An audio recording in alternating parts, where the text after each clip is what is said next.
આ વર્ષે તો એક પણ લેક્ચર મિસ નથી કરવો અને ક્લાસમાં ટોપ હું જ કરીશ. હા, આ વર્ષના તો બધા ચોપડા આવી ગયા છે. એક કામ કરું, પાછલા વર્ષના પણ ચોપડા લઈ લઉં. કદાચ સર એમ કહેશે તો કે આ પાછલા વર્ષે આવ્યું હતું તો જોવા થશે, પણ જો સર એમ કહેશે તો કે આ આગલા વર્ષે આવશે, એક કામ કરું, આગલા વર્ષના પણ ચોપડા અત્યારેથી જ લઈ લઉં. હા, અને પહેલા જ દિવસે સાહેબરે એવું ઇન્ટરેક્શન કરી લેવું કે બધાને એમ થવું જોઈએ કે આ સરની બીજી વાઇફ છે. આ વખતે તો છે ને પહેલા જ દિવસે ભણવા વયું જવું, તો બધી છોકરીઓને એમ લાગે ને કે હું ક્લેવર સ્ટુડન્ટ છું. યસ.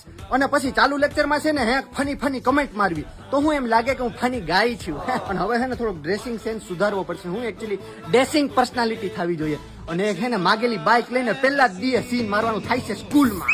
સાડું કઈ કામ તો છે નહીં, આજનો દી હું કેમ કાઢી? એક કામ કરું, નિહારે જોયો જાઉં, આજનો દી તો નીકળી જાય. જવા દે, બેગનું તો કઈ કામ નથી. વેકેશન તો ખુલી ગયું પણ પેલું વર્ષ તો પેલો દી નહીં, આમ તો અઠવાડિયું રાખું છું. હા, પેલું અઠવાડિયું તો જવાનું ન હોય.